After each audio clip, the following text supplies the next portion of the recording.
Başladık.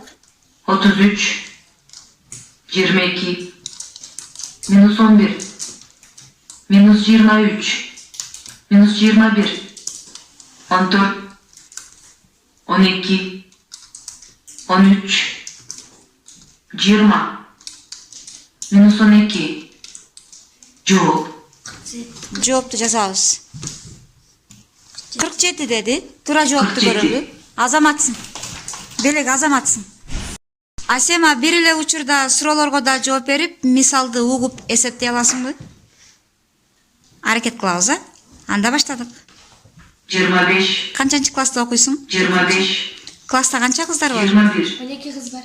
Класс жетекчиңер ким? 53, Орус тилинен ким сабак берет? 25, 50, Müzedecikler. Мектептин номери minus канча? 34, 57 minus 105, 24, Азыр кайсы сабак болуп атат? Жоқ. Арифметика. Азыр компьютерди ким басып отурат? Sayıda.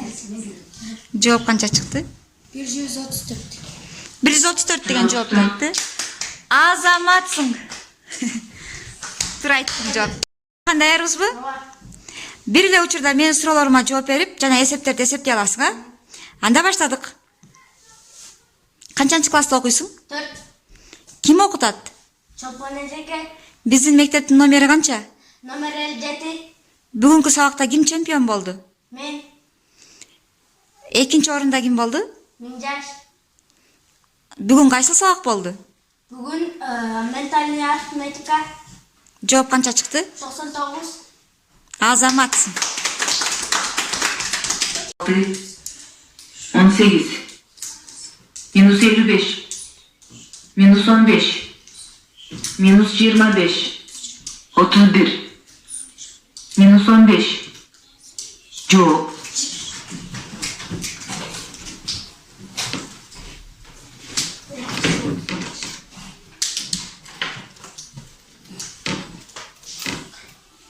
Туура жоопту көрөбүз.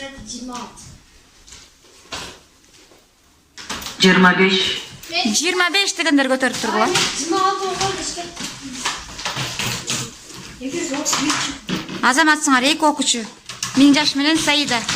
Men Даярбызбы? Даярбыз, а? Визуалный иштейбиz. Без абакус. 1, 2, 3. 22, minus 19, 82, 9, 25, 70, 40, minus 199, 18, 151, Cevap. 189. 300. 189. Ay, Саида даярсыңбы? Бир эле учурда суроолорго жооп бересиң жана эсепти эсептей аласың, а? Анда баштадык. Кайсыл айылда жашайсың? Sati. Кайсы мектепте окуйсуң? Sati mekan. Биздин мектептин директору ким? To'xtavuz Cherikbay.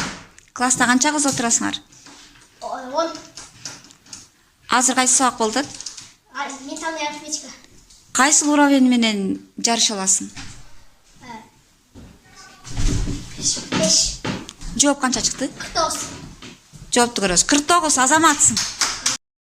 Бектур даярсыңбы? Анда баштадык.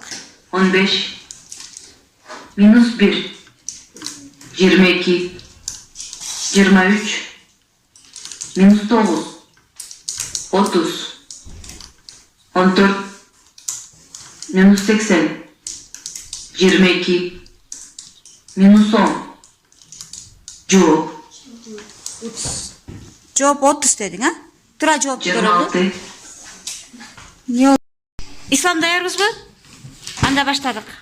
23, minus 9, 27, 1, 55, 70, minus 99, 31, 55, minus 90, Cevap. 16. 92 деген жоопту айтты.